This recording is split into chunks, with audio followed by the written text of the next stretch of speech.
बातें हैं, उनके दर्द हैं, उनका कुछ अपना बात है, इस बात को वो कहना चाहते हैं। मेरी सलाह होगी कि वो नीतीश कुमार से बैठ कर के और जो भी दर्द है उस दर्द का शेयर कर लें। मेरा नाम आलोक है, आप लाइव सिटीज़ देख रहे हैं। लोजपा सुप्रीमो चिराग पासवान को लेकर अब बिहार में चर्चाएं जो हैं वो शुरू हो चुकी हैं, क्योंकि लगातार चिराग पासवान जिस तरीके से अपनी बातों को रख रहे हैं, अपनी मांगों को रख रहे हैं, उससे कहीं ना कहीं असंतोष का भाव दिख रहा है। वहीं एक तरफ जहां एनडीए ये दावे कर रहा है कि एनडीए बहुत मजबूती के साथ चुनाव लड़ेगा आने वाले विधानसभा चुनाव में, जेडीयू हो बीजेपी हो, लेकिन अगर लोजपा सुप्रीमो की बात करें तो उनकी बातों में कहीं ना कहीं असंतोष दिख रहा है, कभी सीटों के बंटवारे को लेकर के, तो कभी राज्य में बढ़ते हुए अपराध को लेकर के। इन सभी चीज़ों को लेकर चिराग पासवान अक्सर मुख्यमंत्री नीतीश कुमार को पत्र लिखते हैं या इशारों में जदयू पर तंज कसते हैं। उस पर ही जेडीयू के दो वरिष्ठ नेता बिहार सरकार के मंत्री श्याम रजक और अशोक चौधरी क्या कुछ कह रहे हैं, जरा सुनिए। चिराग जी की क्या राजनीति है वो तो हम लोग को समझ में नहीं आता, लेकिन हमारे सहयोगी दल के लोग हैं और हम उम्मीद करते हैं कि वो हमारे साथ रहेंगे।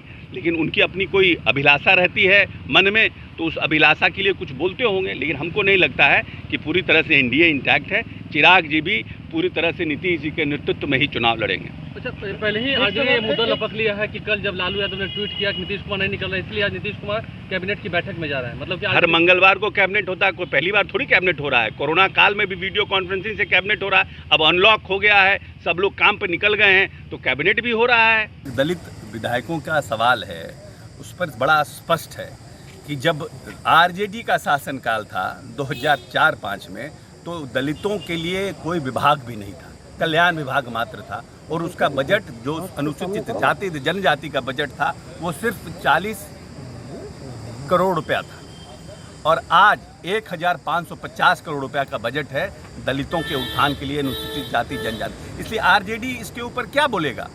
आरजेडी तो सिर्फ राजनीति करने का काम करता है ना, दलितों की बात करता है, अल्पसंख्यकों की बात कर। अल्पसंख्यक का बजट क्या था 2004-5 में जब नीतीश कुमार ने कार्यभार संभाला? मात्र 3.45 करोड़ रुपया, 3 करोड़ 45 लाख रुपया, और आज 600 करोड़ का बजट है। तो जो व्यक्ति काम करना चाहता है, जिसकी नीयत साफ होती है, योजनाओं का निर्माण करता है, बजट का प्रावधान करता है और जमीन पर उतारने का काम करता है, ये क्या बोलेंगे? इनकी तो कोई कार्य संस्कृति नहीं रही है। 24,000 करोड़ का इनका खाली बजट था पूरे प्रदेश का। बेचैनी नहीं है उनकी,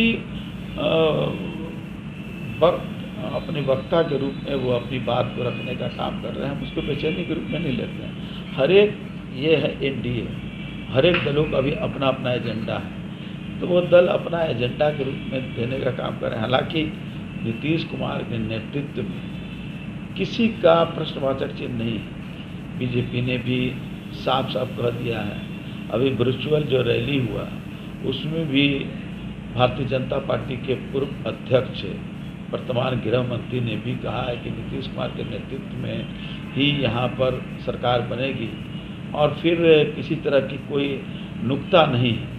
तो ये सब बातें नहीं हैं, क्योंकि विकास हुआ है और विकास ही हमारा एजेंडा, हमारा और कोई एजेंडा नहीं, हमारा विकास ही एजेंडा है और हर वर्ग के लोगों के लिए हमें विकास करने का काम होने के बाद जब आप तो आपने सुना, उन्होंने साफ साफ कहा कि जिस तरीके से पहले अगर हम बहुजन समाज की बात करें तो उनके लिए कितना बजट था बिहार में आपको पता होगा, और अब सरकार कितना खर्च कर रही है उनके उत्थान के लिए, ये भी आप समझ सकते होंगे। वहीं बिहार सरकार के मंत्री श्याम रजक ने साफ साफ कहा कि यदि कोई मन में बात हो तो बिहार के मुख्यमंत्री नीतीश कुमार के साथ बैठकर आराम से बात कर लेनी चाहिए, इस तरीके से विवाद से कुछ फ़ायदा नहीं होगा।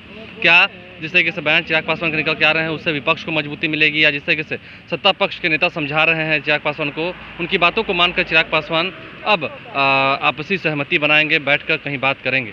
आप लाइव से देखते रहें, हमारे चैनल को सब्सक्राइब कर लें, साथ साथ फेसबुक पेज भी लाइक करें। बिहार में विधानसभा के चुनाव होने हैं, उससे पहले सियासत पूरी तरीके से गर्मा चुकी है। ट्विटर हैंडल पर भी लाइव स्ट्रीम को फॉलो करें। धन्यवाद।